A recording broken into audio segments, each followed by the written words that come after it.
My name's Jim Palmer. I became involved with Alaska in 1972.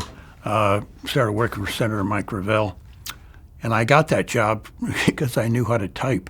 Mike was interested in building mailing lists on various subjects. And I interviewed and got the job because I actually knew how to hand type.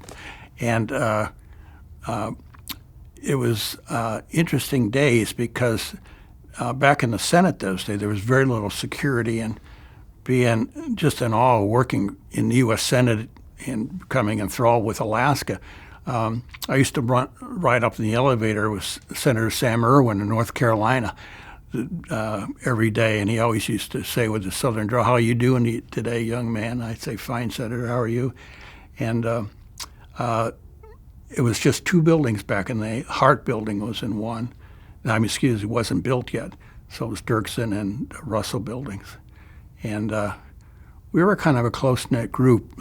In the back room where we were, there was Mike Szymanski, who I drove him to the airport that December to become Mike's representative in Fairbanks. Of course, he became a senator, a state senator from Anchorage later. Dennis Maloney, who was an attorney here in town for many years. Rosalind Casey, who lives here in Anchorage, has run for office a few times. But I learned a lot. And then in 1980, fall of 1980, Mike lost, of course, in the primary. So I was looking for work, and while working for Mike, I got to know very well Senator Betty Fahrenkamp from Fairbanks. And she offered me a job in Juneau as staffer for the Resources Committee. So I drove across country and then got hired by Sohio in 1984. I was originally from upstate New York, but I was in Washington, D.C. With soon-to-be my wife. She was finishing up undergraduate school at University of Maryland. And I was working at a bookstore, but looking for real work. And I heard the senator from Alaska needs a staffer, key punch operator. And so I applied, and I got the job. And the reason is because I knew how to type.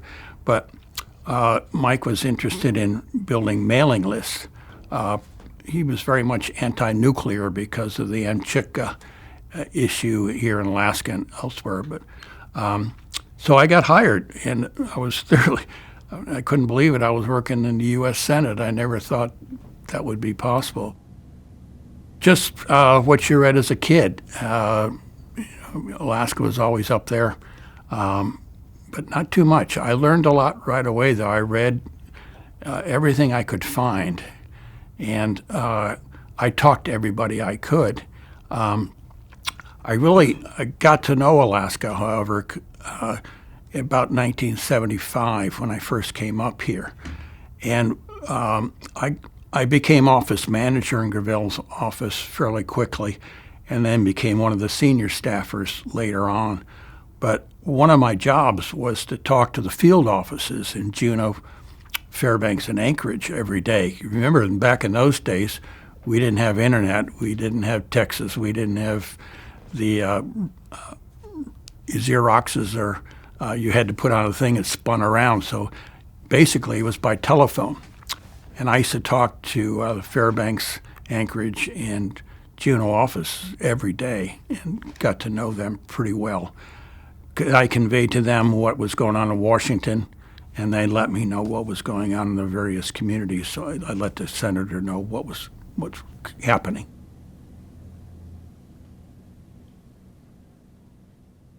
Yep. The Alaska Native Claims Act had just been passed, and it was passed because of the pressure of the oil industry to get it passed, because the pipeline would have never happened without that settlement. So in 1974, the vote, the pipeline had been halted because of a court case. and my memory may fault me here, but it was over the size of the right-of-way for the pipeline. And Senator Jackson, Scoop Jackson, he was from Washington State, of course, chairman of the, I think it was Senate Natural Resources Committee in those days. And he put a bill in to lengthen or make the right-of-way the right size.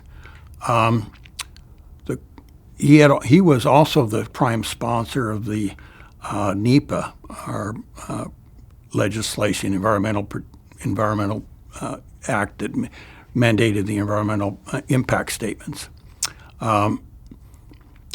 Mike thought at that point that it was best to go with an amendment on that bill to shortcut all legal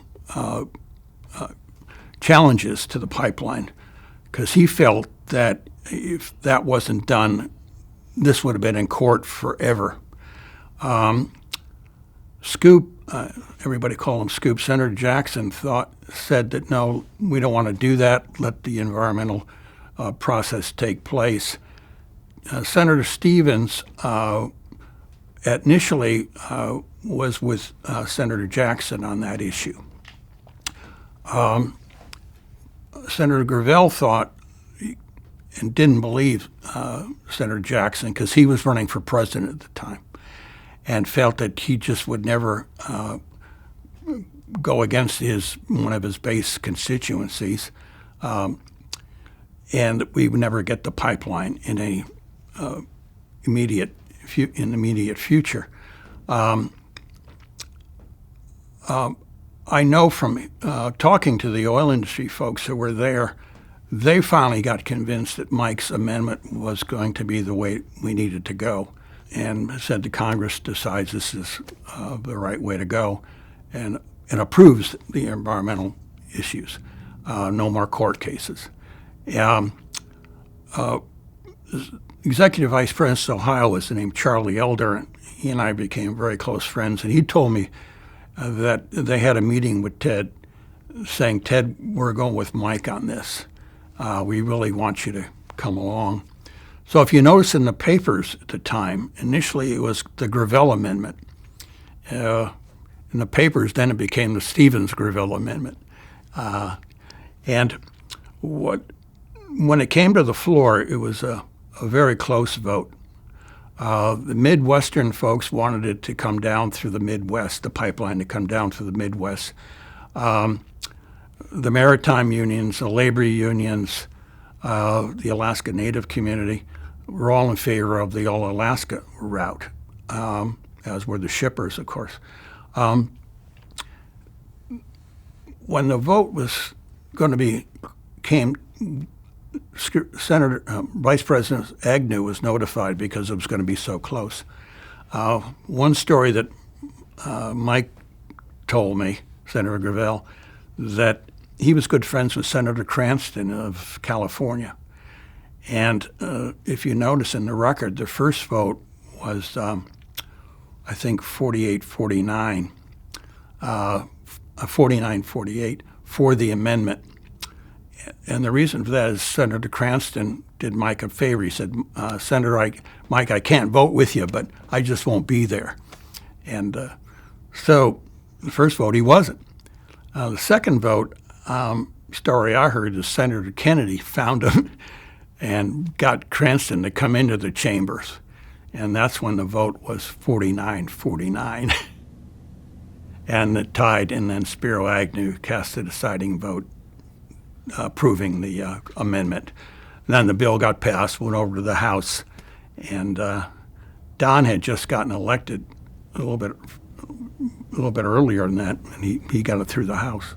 I was with Mike from 1972 through 1980 when he was defeated in the primary against Clark Greening. Betty Fahrenkamp, who in 1976 became the representative of Mike in Fairbanks. And I got to know her very, very well because I had talked to her every day. Plus became good personal friends. Just an aside, she used to come out and stay at our little condo, our little townhouse we had in Maryland when she came to visit Washington and work in the Washington office. And she was from Tennessee, school teacher, lived in Fairbanks, real heavy smoker, unlike Scotch. And she was at our house, and she always had this deep voice. "Jimmy," she says, "I think I'm going to run for state senate from Fairbanks. Butrovich is retiring." So I said, "That's great, Betty."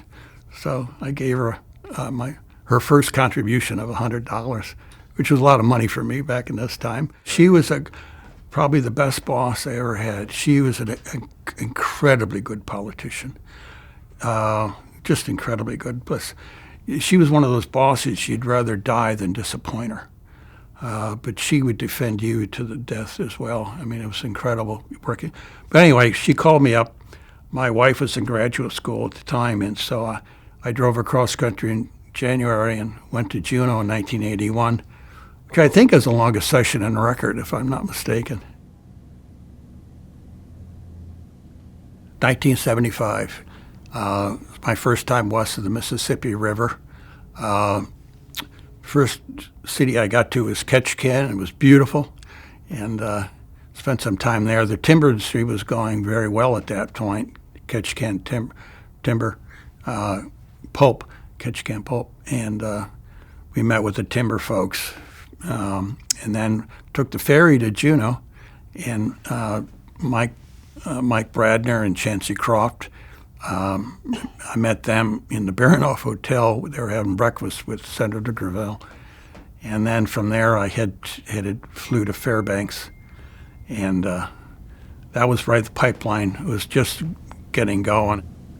It was like the Wild West I thought it would be. It was just a lot of people, workers all over the place. The bars didn't close except for an hour at night, I think. And it was quite an experience. For instance, if you wanted to make a phone call, you picked up the phone and you got a busy signal right away. You just kept trying, and it was the infrastructure in Fairbanks just was nowhere near what you needed for that large a project. But there were so many people, and all people excited about being in Alaska. Obviously, I didn't work the construction side of things, but there was a lot of activity. People in Fairbanks were happy with all the economic activity, but I think the social disruption, people, a year later when I went back, people were happy because it was over and they could go back to somewhat their normal lives. I was in my hotel room at the Polaris Hotel, and a friend of mine in Fairbanks knew I was there, so he called me up and says, "Come on down to Tommy's elbow room." So foolishly, I got up and got dressed and went down to Tommy's elbow room. And I remember looking out at about 4 or 5 in the morning. Of course, it was daylight, and thinking, this is crazy. I got work to do in the morning. I thought I was going to, so I left. But that was quite an experience. And I used to come up 3 or 4 times a year. In 1979, my wife and I came up for about 5 months in Anchorage. And then when Mike lost it again, I came to Juneau and spent the 81 session there working for Betty. And she knew I was going to go back to graduate school after that year, which I did. I don't know ins and outs of that, but their chemistries were just so different. I think as Ted said, I'm the workhorse and he's a show horse. But I think both of them had their strengths. I'll always value and thank the Senator for giving me that job and allowing me to spend my life here in Alaska. It's been so much better than I would have ever envisioned otherwise. I knew Don. I got to know him, obviously, through those days. Actually, he and I became more close the last 4 or 5, 6 years, I think. But I always knew him because in my BP days, I used to have to talk to him quite often. 1981, huge amounts of money coming into the state, huge amounts. The capital budgets were just outrageous. That was the year that it took the Democrats in the House of Representatives, I want to make this up, 20 to 30 days to organize. It was between Sam Cotton and Jim Duncan. And and then in, I think, late May, early June, the coup happened when the Republicans took over the House under Joe Hayes and Ramona Barnes. And we, I think, adjourned the end of June, first part of July, because Betty asked me to take her dog, drive him back to Fairbanks. So my wife and I took Betty's car and drove up with the dog to Fairbanks. And that was, I think we got there July 4th. I wasn't involved very much with the permanent fund dividend. I know there was opposition to it initially about just giving away money. Betty she voted against it the first time in the Senate, and then she had a conversation with Governor Hammond and about the Fairbanks Airport, and she voted for it the second time. The first money came out in, 82? It was $1,000 making up for the first 3 years, and that was $300 the next year, I think. But there was so much money back in the days. It was nice, but it wasn't near the issue it is now, the permanent fund dividend. Just not many people thought about it, quite candidly, back in the early 80s. The Egan Center, the Sullivan Arena, the library here in Anchorage was from that. We had a lot of projects, like Governor Hammond was very much in favor of the agriculture projects over in the Mackenzie and then up in near Delta. A grain terminal was built in Valdez.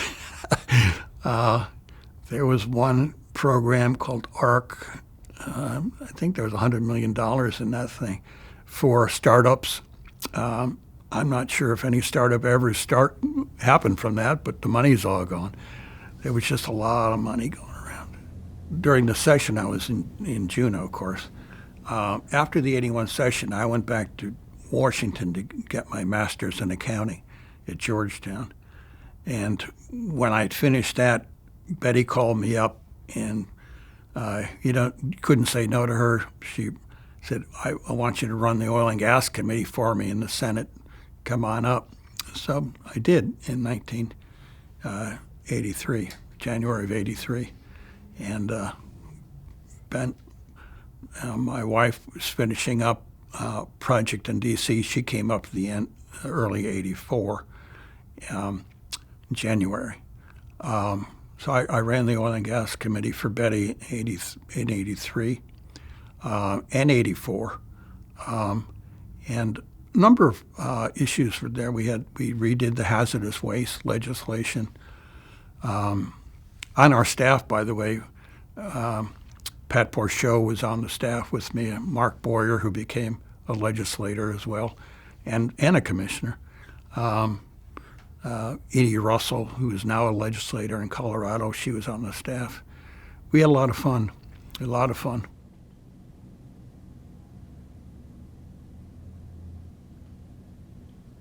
Big oil, I guess what I'd say, the big oil guys.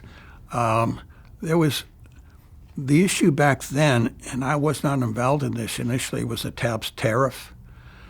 There was a lawsuit about the royalties on state oil. A lot of lawsuits going on because of the clarifications in the initial legislation. But overall, they were accepted. They were somewhat viewed as outsiders, probably a little bit, looking back. But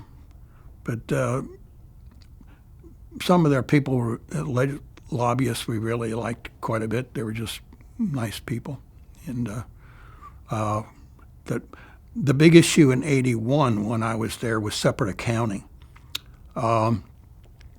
Alaska had an income tax methodology on the oil industry that said the income you earn in Alaska is calculated this way and taxed on it.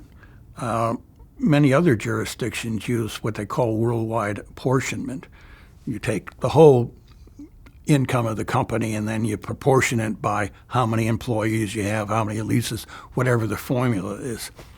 The oil industry wanted the apportionment method because it didn't have to pay as much.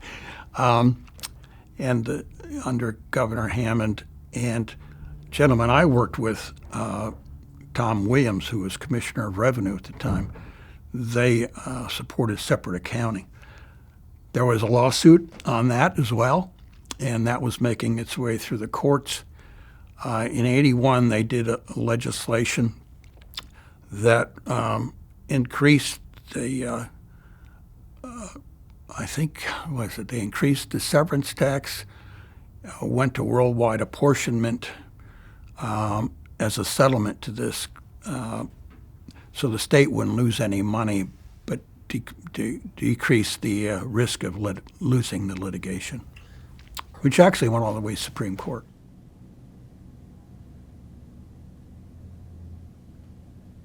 They're always going to have that tension, I think. And I don't think that's abnormal at all. The only two times that tension got, at least for me personally, were during the Exxon Valdez days, and for me personally, when BP bought Arco. It got a little bit more vicious then and personal.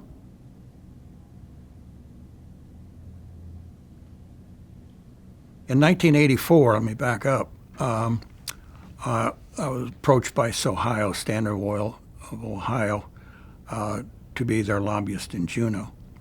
And I was definitely ready for a change.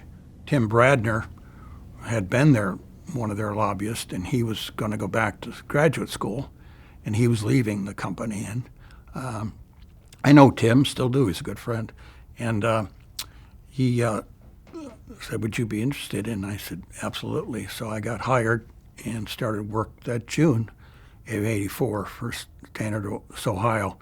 And the first building we're at was the North Rim building on C Street. That's where our chief offices were, until we moved into the building on Benson.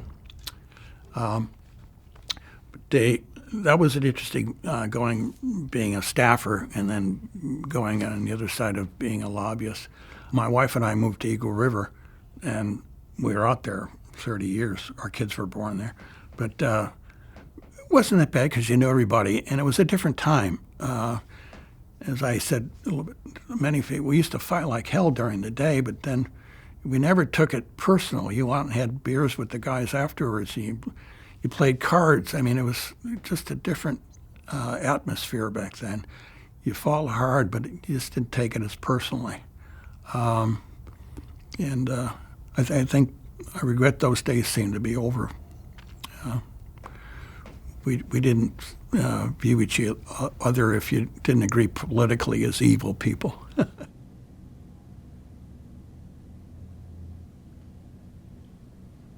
So Ohio, we were always, there were a number of things that, but the big thing was taxes, of course. In 1986, I think it was, let me back up. Remember, there was a project labor agreement with the labor unions industry that most of the work on the slope would be done by union labor. That terminated 85, 86, in that area.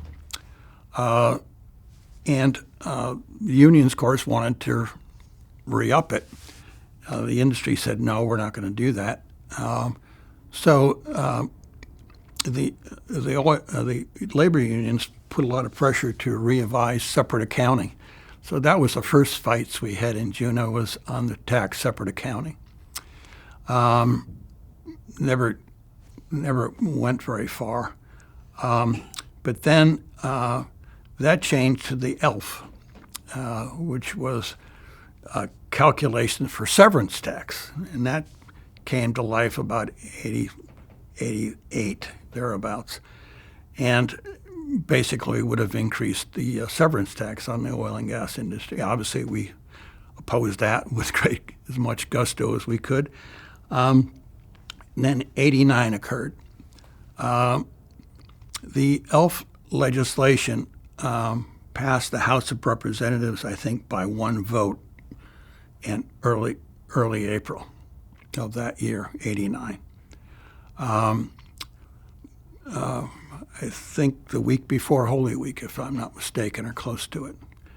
Of course, on Good Friday of Holy Week, 1989, Exxon Valdez occurred. Head of BP America was here at the time, a guy named John Brown, who later became head of BP. George Nelson, the president of BP Alaska, he and I think one other, he had the corporate jet, of course. We flew over Valdez the next day, Saturday, and complete calm, and candidly, we saw no activity on the water, and we realized this is not good. And it wasn't good. That changed the entire environment in Juneau.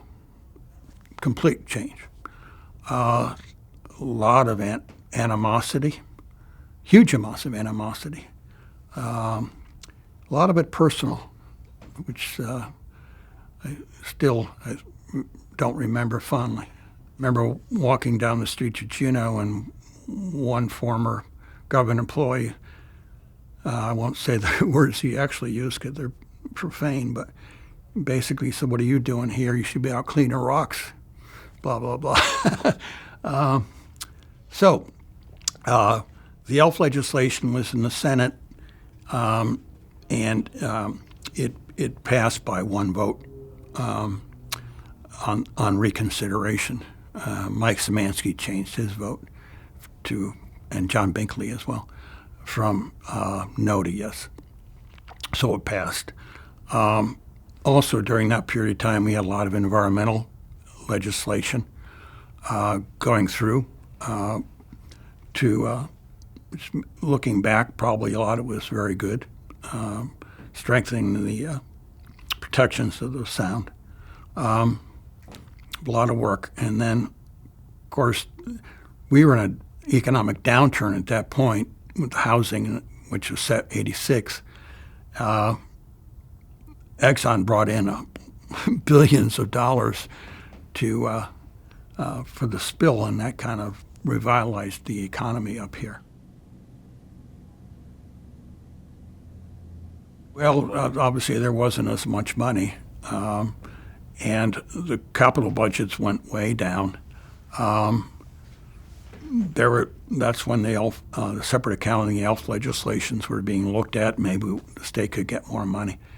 But it changed the free spending days. It was more like normal, regular business at that point of running the government. I know we went through our first downsizing in Sohio right at that point in time. A lot of people were let go. A lot of efficiencies were.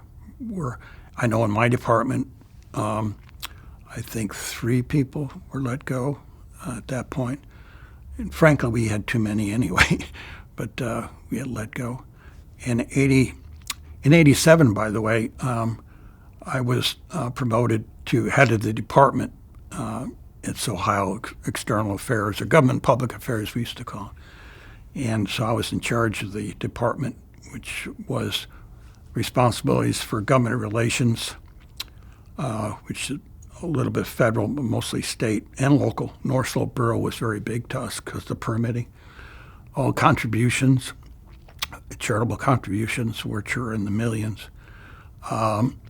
We did all the tours on the slope. We did also all the visits from senior executives at BP. We had a lot of executives come up here, boards of directors. And then I sat on the management committee of the company up here. So my job changed considerably in 87 and then in 89. In 91, I was offered to go back to Washington to work in BP's Washington office, which I did. And then I was fortunate to be able to come back in 94. There was a bill in the legislature I called statute of limitations bill. A little bit of background. Back taxes were always a big issue here. The state said the companies owe this much on income tax, or especially on the severance tax. The industry said, no, we only owe this much. So continual fighting, and there was lots of money in the billions. The state was also, in my view, very slow to audit. They were way behind in their audits of the tax returns. So in 84, Governor Hickel and Bruce Patello, who was the Attorney General at the time, in 94, put a bill in to extend the statute of limitations timeline beyond 3 years to, I forgot the number, but it went way beyond. And I was asked to come to Juneau to help out with that. So I was doing two jobs. I was on a plane every week back and forth from D.C. to Washington, to Juneau. Paul Cannell and John Ringstead were working Juneau at the time. And the Senate passed the governor's bill, and the House defeated it. Ramon Barnes was the Speaker of the House at the time. I remember being in Cleveland, who was the head of the company at that, for the American company, talking to the chief counsel for the company and the CEO, and being asked, do you think we'll ever get around this tax issue? And I said, yeah, I think you do. You go in and how do we cut a deal here, and remember how to compromise. So he called the governor directly that day, and I was in the room, and he said, I'd like to send somebody up there to talk about this. And the governor was very happy about that, and the company settled all the taxes that fall, most of them, which was a good thing because I think reasonable people can reason together, and that's what happened as opposed to being in the courtroom arguing and charging each other. I was offered to return to Alaska in 94, which I was extremely happy about. And I was vice president at that point of external affairs. Again, but I was a lot of chief of staff to the president at that point as well. A guy named John Morgan, who was the second best boss I ever had. Interesting man. I was always under the view that the industry wasn't very wise in risking a lot on, because they supported primarily Republicans at the time. And I always thought that it wasn't a wise thing to put all your chips on one side or the other. You had to play both if you're going to be effective. So I tried to do that, which a lot of people didn't like me for that, I must admit. So we supported a number of Democrats, and I still think that was the wiser thing to do. We supported both and Mr. Campbell both, and we took the governor. Governor Knowles got elected. We took him to London and gave him the tour.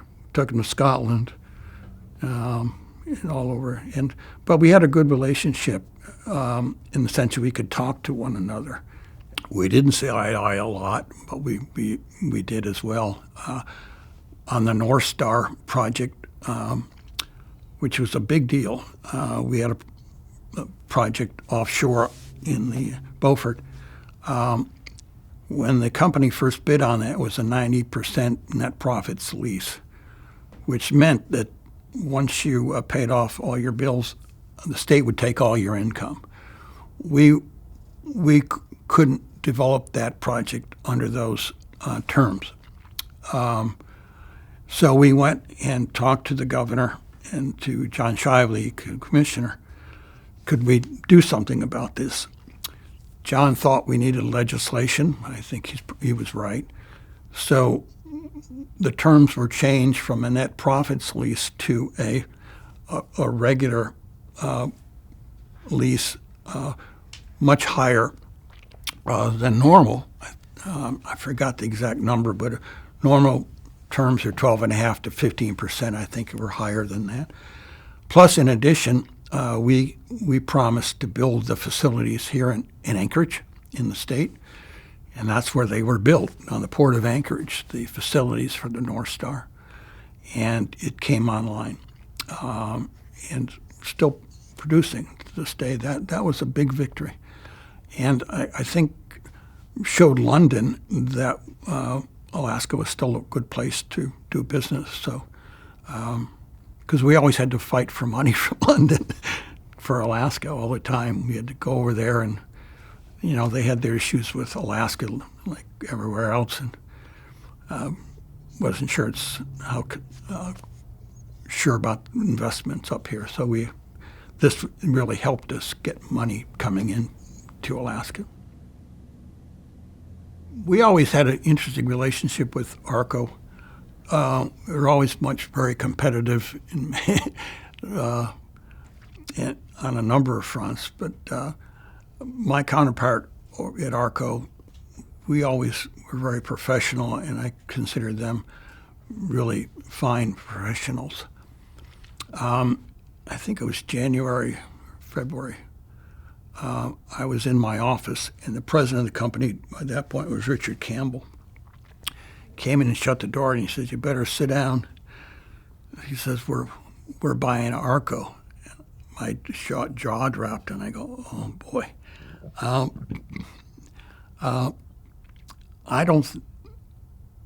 was told to be on a plane the next day to Washington, where I met with the ARCO vice president, corporate vice president, and a few of our people, their attorneys, and they were talking about the acquisition. One of my questions was to my counterpart, who in Alaska knows about this?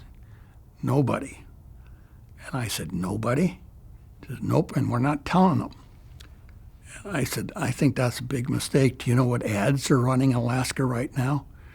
"What?" "We're here for the long haul." And I still can't believe they did that. So went back to Alaska. I knew that this was going to be extremely difficult.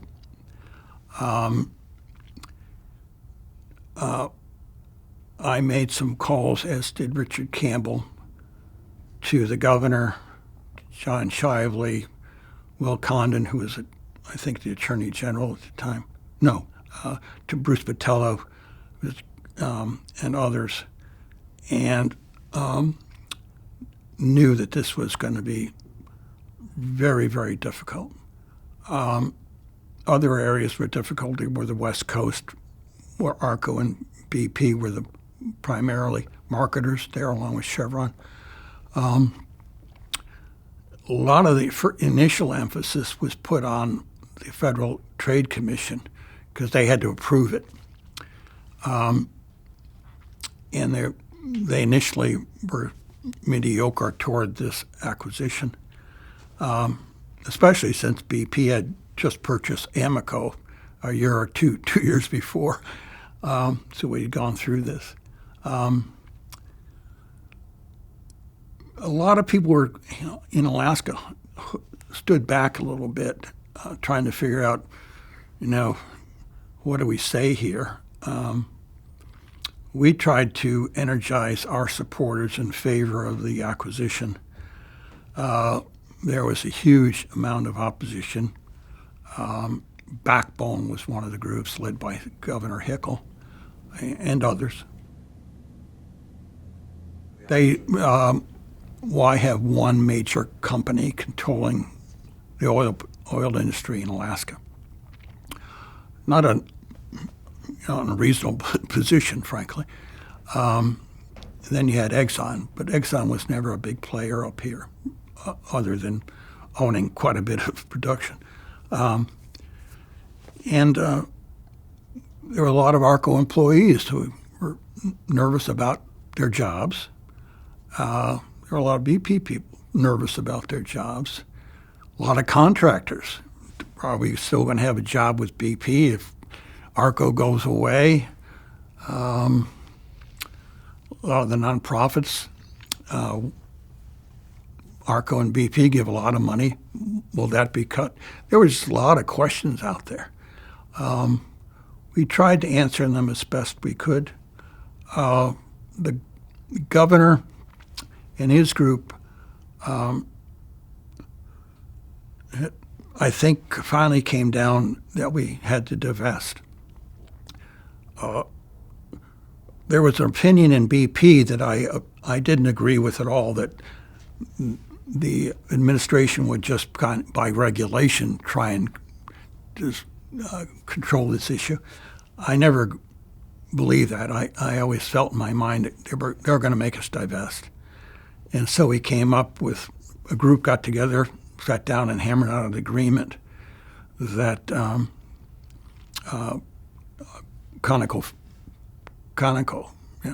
Phillips.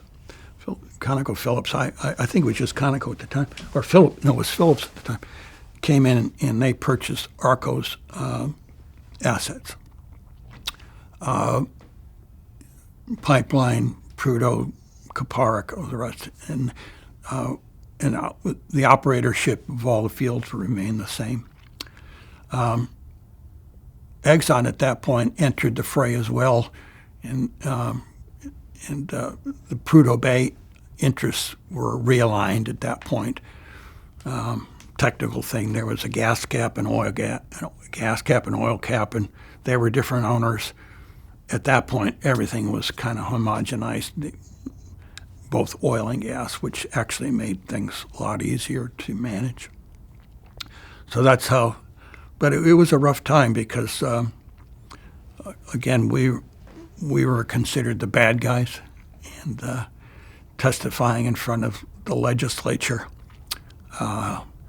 it was just very antagonistic. This is my personal opinion. After the acquisition didn't go as London thought, they kind of there was not as much investment or interest in Alaska after that. I retired from BP 2002. Frankly, I was just used up. I needed to make a move personally, but it just the feeling around inside the company was different. There wasn't as much excitement about being up here. Investments were still decent, but they weren't like they were in the early 80s, even in the 90s. There was no reason for growth. So it didn't surprise me, frankly, when BP sold, especially after the accident in the Gulf. That kind of changed the whole company as well.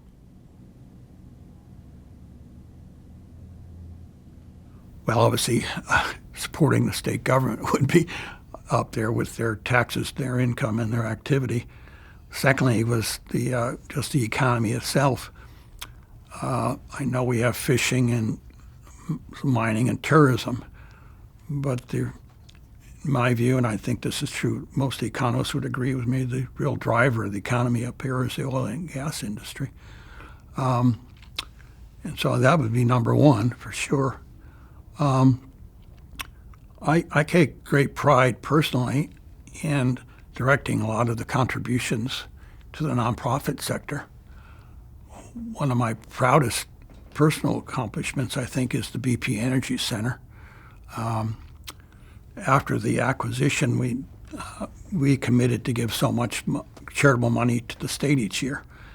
So instead of just giving out in dribs and drabs, there was a very good idea. We're going to build a center, the BP Energy Center, that would house nonprofits for them to use pretty much at no cost. And I took that and got it approved in London and got it built. And still going strong now. It's owned by the BP when they left, donated to the Alaska Community Foundation, which is still which operates it now, and it's still going. So I'm very, very pleased with that. So, and the contributions, I think, to many of the organizations. We were initial supporters of ANSEP, the Alaska Native Engineering School, a number of others. Let me mention gas. I mean, back in the 70s when I was in Washington, everybody thought the gas pipeline was going to be built tomorrow, and I think the oil industry thought so too. In fact, a little-known piece of history, President Carter actually signed the first right-of-way for the pipeline through Canada, which is where they were going to take it initially, back in the 70s. There's a lot of gas on the slope. I use this, and I still think it's true. There's enough gas recycled every day, up and down, injected back down, to fuel the entire state of New York every day. That's how much gas is there. And that doesn't include Point Thompson. So now I've always been wrong on this because I think it's going to happen, but at some point that gas is going to be produced, and I think that'll be a huge economic boost here in Alaska on a number of fronts. If they can build a pipeline down, that hopefully will allow other industries to use that gas for making stuff. So we're just not exporters, but we actually can use it, and then of course make energy for our homes and other businesses here. I think the chief issue would be the environmental issue, because everything you do in Alaska, it seems you're immediately in court defending it, regardless of the administration. I think our current administration is incorrect in its natural resource policy. I was happy that they approved the ConocoPhillips proposal, but I think that's always going to be an issue. It just makes it real difficult to do business here in Alaska. Coulda, woulda, shoulda, I guess. I remember when I was at Fahrenkamp's office back in 91. 93. There was a group out of Fairbanks that wanted to build a small diameter pipeline using royalty gas from the slope down to Fairbanks. And the state wouldn't sell the royalty gas to those guys. And looking back, if they had sold the gas, it would have been a different world, frankly. The issue then was, would we get as much money from selling the gas to keeping it ourselves and getting royalties elsewhere?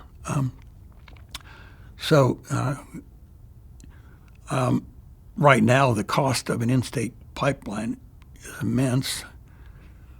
My view, it's always going to get more as we get further into days, and we should start investing in ourselves once in a while. I'm sure it's it's doable. It's just we seem not to be able to take big ideas anymore sometimes, and we're just don't think big and do big. We're kind of too cautious.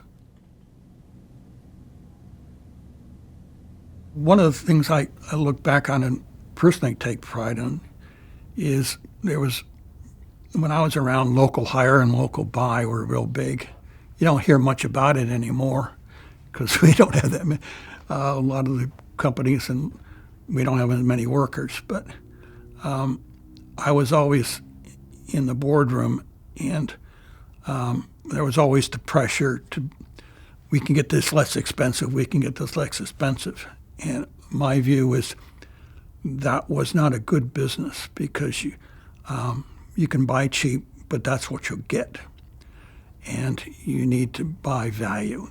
And the Alaska contractors, I think, for the most part, gave value and were around. They supported you when you needed support. And so I think I was able, in a certain way, to make sure that at least my company, I think most of them would agree, help the local businesses in that regard. And I think hopefully that'll continue. I know the Alliance is working on that big time.